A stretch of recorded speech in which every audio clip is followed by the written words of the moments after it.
Solving quadratic equations, part 3. By factoring, write the polynomial equation in factored form and solve using the zero product property. The zero product property in words: if the product of two expressions is zero, then one or both of the equations equal zero. All right, let's go ahead and do this problem. The first step is to get everything to one side.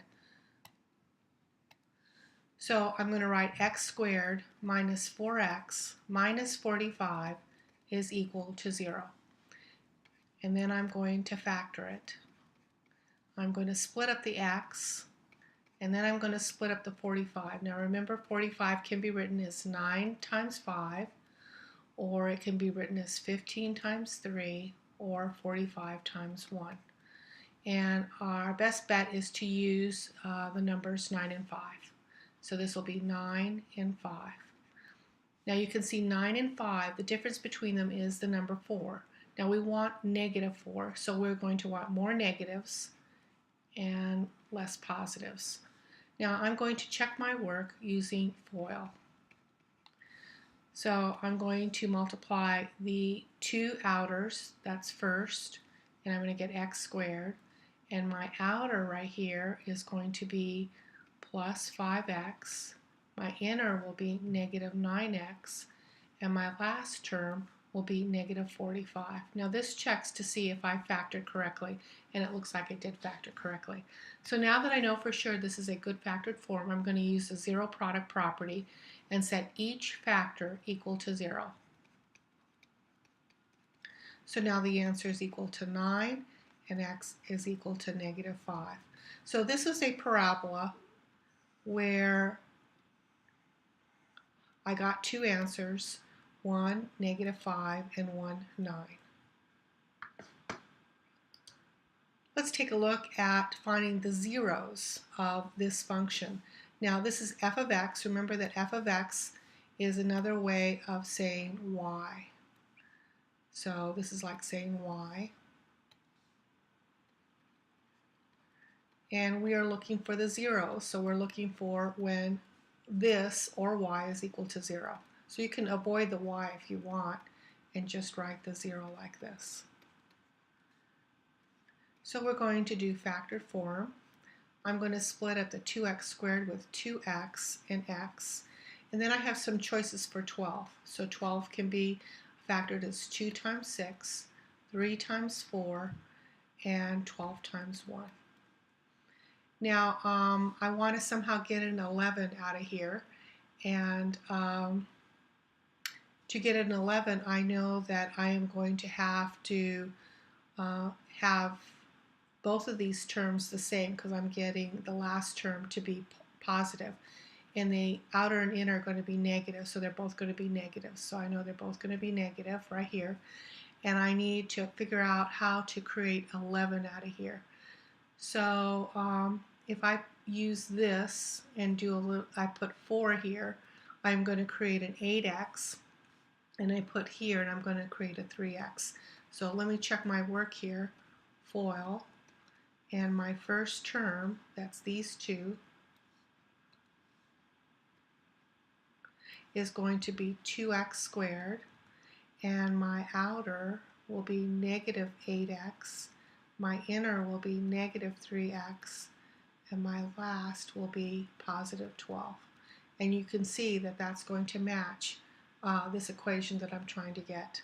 So I know I have factored it correctly. So I'm going to write 2x minus 3 equal to 0. This is the zero product property. And I'm going to get 2x is equal to 3. So x is equal to 3 halves. And x is equal to 4.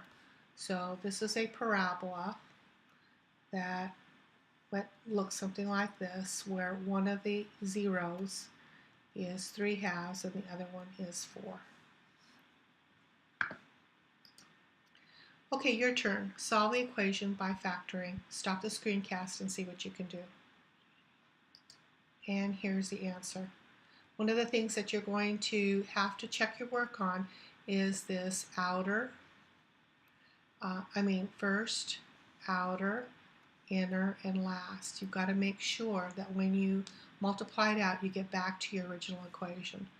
Your outer your first, outer, inner, and last. You got to make sure that when that multiplies out, you get to your equation. Otherwise, you haven't factored correctly.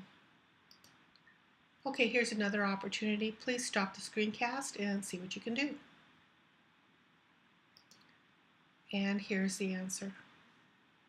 Now, in this particular one, we only get one answer. They were two factors, but they were exactly the same factor. So what's probably happening here is that the parabola was probably just hitting the curve like this.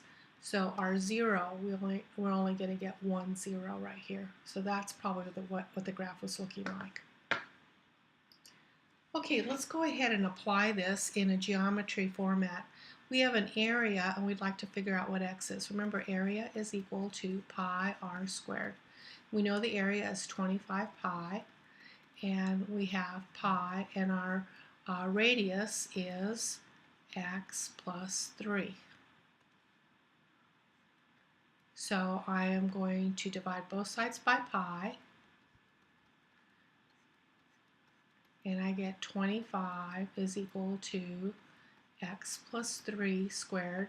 And I'm going to use the idea of taking the square root of both sides. So I'm going to take the square root of both sides. Don't forget to put plus or minus. And then this is going to be plus or minus 5 is equal to x plus 3. And now I'm going to subtract 3 on both sides. And I'm going to get negative 3 plus or minus 5 is equal to x. So x can be negative 8 or x can be 2. Now in our particular problem, if I put negative 8 here, I'm going to not have a radius that's positive. So we're going to cross this out for our problem, and we're going to say x is equal to 2. Okay, here's another area problem. Please stop the screencast and see what you can do. And here's the answer. The product of the length and the width is equal to 36. You go ahead and solve it by factoring, and make sure you check the answers to see if it makes sense for the problem. And this is the end of the screencast.